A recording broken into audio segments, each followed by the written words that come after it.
Hello, good morning 11th class. कैसे हो आप सभी? Welcome to our channel Edu Teach बेटा। हाँ जी बेटा जी, तो हमने अपना चैप्टर नंबर 6 जो था वो कंप्लीट कर चुके हैं हम, that is anatomy of flowering plants. ठीक है, तो अभी हम जो है वो शुरू करेंगे आज अपनी एक्सरसाइज के क्वेश्चन सॉल्व करना। ठीक है, तो जो हमारे एक्सरसाइज के क्वेश्चंस हैं वो क्या हैं, एक बार मैं आपको पूरी एक्सरसाइज के क्वेश्चंस दिखा देती हूँ। ठीक है, देखो जो एक्सरसाइज के क्वेश्चंस हैं उसमें जो आपका फर्स्ट क्वेश्चन है, state the location and function of different type of meristems. ठीक है, तो हमने ये पढ़ना है, लेकिन देखो हमने कोर कैम्बियम नहीं पढ़ना, हमारे सिलेबस में नहीं है वो। ठीक है, देन हमने सेकेंडरी ग्रोथ नहीं पढ़नी, वो हमारे सिलेबस में नहीं है। हमें monocot, dicot, stem and root नहीं पढ़ने, वो भी हमारे सिलेबस से निकल गया है। ठीक है, देन हमें डायकोट, स्टेम दोबारा से वही नहीं पढ़ना हमें। ठीक है, देन ये हम पढ़ेंगे कि वास्कुलर बंडल क्या क्या टाइप के होते हैं, वो सब सारी चीज़ें हम देखेंगे।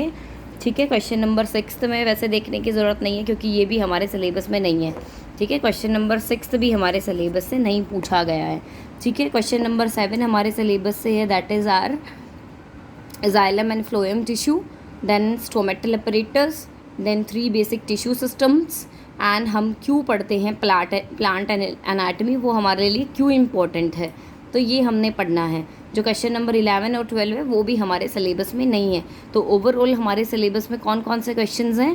Question number 1, then 7, 8, 9, 10, these 5 questions are in our syllabus. जो बाकी हैं वो हमारे सिलेबस में नहीं है। तो जो क्वेश्चन नंबर 1 है वो क्या कहता है, state the location in function of different types of meristems. ये मैं तुम्हें बहुत अच्छे से करा चुकी हूँ कि डिफरेंट टाइप्स ऑफ मेरिस्टम्स कौन सी होती हैं, वो कहाँ लोकेट करती हैं एंड उनके फंक्शंस क्या है। तो हमने देखा था मेरिस्टम क्या होता है, मेरिस्टमेटिक टिश्यू क्या होता है, जो क्या करता है, किस चीज़ में हेल्प करता है, ग्रोथ में हेल्प करता है। ठीक है, बेसिकली उसका काम क्या है, सेल डिवीज़न का काम है।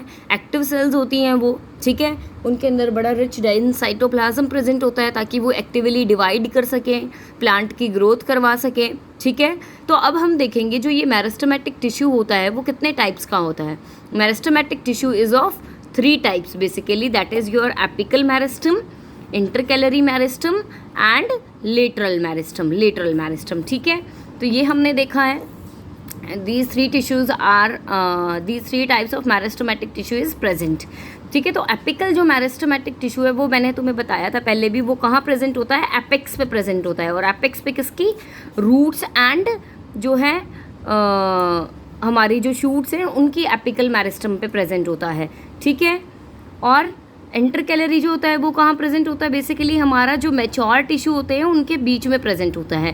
ठीक है, मैंने डायग्रामेटिकली भी तुम्हें समझाया था, वीडियो प्लीज़ आप देख लेना, मैं डिस्क्रिप्शन में लिंक डाल दूंगी सभी वीडियोज़ के।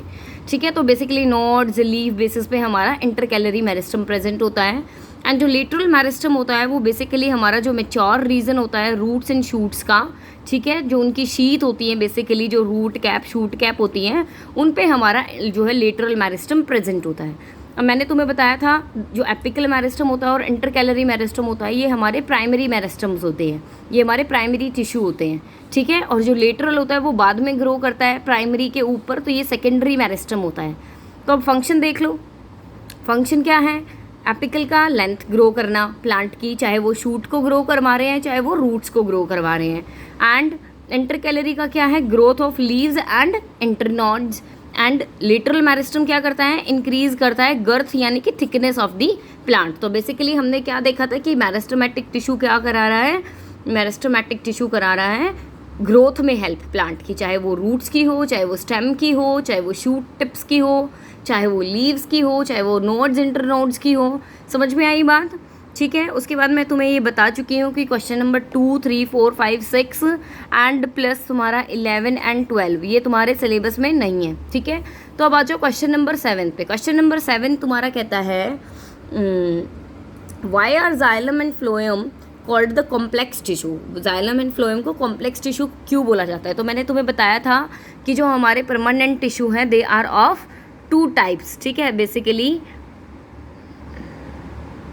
तो हमारे कॉम्प्लेक्स टिश्यू हैं जाइलम एंड फ्लोएम। ठीक है, तो ये कॉम्प्लेक्स टिश्यू क्यों है, कॉम्प्लेक्स टिश्यू क्यों है, मैंने तुम्हें ये वीडियोस में भी समझाया था जब मैंने कॉम्प्लेक्स टिश्यू पढ़ाया कि xylem and phloems are made up of different types of cells, ठीक है, वो एक जैसी सेल से नहीं है, वो सिंपल टिश्यू नहीं है, वो कॉम्प्लेक्स है, ठीक है, वो बहुत सारी टाइप की सेल से मिलके बने हुए हैं। मैंने तुम्हें बताया भी थे, xylem is of 4 types, xylem के 4 एलिमेंट्स हैं, फ्लोएम के 4 एलिमेंट्स हैं, ठीक है, तो वो एक टाइप की सेल से मिलके नहीं बने हैं, लेकिन वो फंक्शन सिमिलर परफॉर्म करते हैं। जाइलम का क्या फंक्शन बताया था, वो क्या करते हैं, conduct water and minerals, and phloem का क्या फंक्शन बताया था, फूड का कंडक्शन बताया था। तो xylem and phloems are complex tissue, ठीक है, क्यों है वो, क्योंकि they are made up of more than 1 type of cells and perform similar function. मैंने वो टाइप्स यहाँ मेंशन नहीं करी है क्योंकि वो मैं पहले ऑलरेडी तुम्हें करा चुकी हूँ, ठीक है।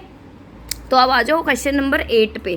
क्वेश्चन नंबर 8 तुम्हें क्या कहता है भाई कि what is stomatal apparatus, explain the structure of stomata with a label diagram. अब मैंने यहाँ डायग्राम भी नहीं ड्रॉ किया है, मेरी वीडियो आप देख लेना जो मैंने पहले तुम्हें बताई हुई है, समझाया हुआ है स्टोमेटल apparatus बहुत अच्छे से with the help of diagram, ठीक है, तो आप वो प्लीज़ रेफ़र कर लेना। तो वैसे बेसिकली हमारे स्टोमेटल apparatus क्या होते हैं कि जो हमारी एपिडर्मिस होती है लीव्स की जो सबसे आउटर मोस्ट लेयर होती है एपिडर्मिस, उस पर स्टोमेटा प्रेजेंट होते हैं। तो स्टोमेटा बेसिकली क्या होते हैं, पोर्स होते हैं जो कि सराउंडेड होते हैं गार्ड सेल से। और कितने होते हैं guard cells are 2 and they are bean shaped, ठीक है। और गार्ड शेल को हम डम्बल शेप्ड भी बोल देते हैं। 2 लेयर होती हैं, आउटर थिन और इनर थिक लेयर, ठीक है। उसके बाद जो है मैंने तुम्हें बताया था उसमें क्लोरोप्लास्ट प्रेजेंट होते हैं। गार्ड सेल का काम क्या है, opening and closing of stomata है। एंड एपिडर्मल सेल जो कि स्टोमा यानी उस स्पोर के जो साथ वाली सेल्स हैं, मैंने तुम्हें डायग्राम में बहुत अच्छे से बताया हुआ है, उन सेल्स को हम क्या बोलते हैं, सब्सिडरी सेल्स बोलते हैं। तो बेसिकली स्टोमेटल apparatus में क्या क्या है, स्टोमेटल अपरेचर यानी pore, guard cells and subsidiary cells, ये सारी चीज़ें हमारी किस में है, स्टोमेटल apparatus में। क्लियर है यहाँ तक तुम्हें, ठीक है। अब क्वेश्चन नंबर 9 देखो। क्वेश्चन नंबर 9 भी मैंने तुम्हें पूरा डिस्क्राइब नहीं किया हुआ, मेरी आप प्लीज़ वीडियो देख लेना, उसमें मैंने बहुत अच्छे से डिस्क्राइब किया हुआ है, ठीक है। तो name 3 basic tissue system in the flowering plants gives the tissue under each system, ठीक है, नेम बताना था।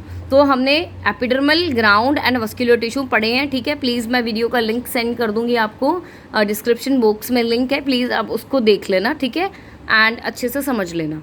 क्वेश्चन नंबर 10 क्या कहता है, क्वेश्चन नंबर 10 कहता है कि जो है स्टडी जो है प्लांट एनाटमी की वो यूज़फुल क्यों है।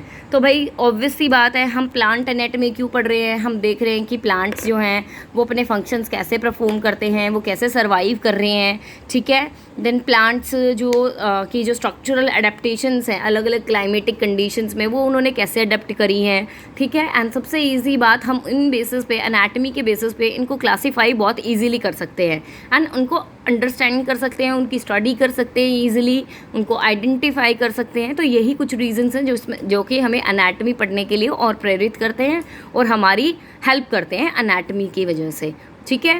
क्लियर है, ठीक है। तो हमारा जो चैप्टर नंबर 6 है वो ख़त्म हो जाता है आज, ठीक है। तो प्रोबेबली अभी देखेंगे हम नेक्स्ट चैप्टर 7 शुरू करेंगे या कौन सा चैप्टर शुरू करेंगे वो तुम्हें पता चल ही जाएगा। चलो, thank you so much for watching बेटा।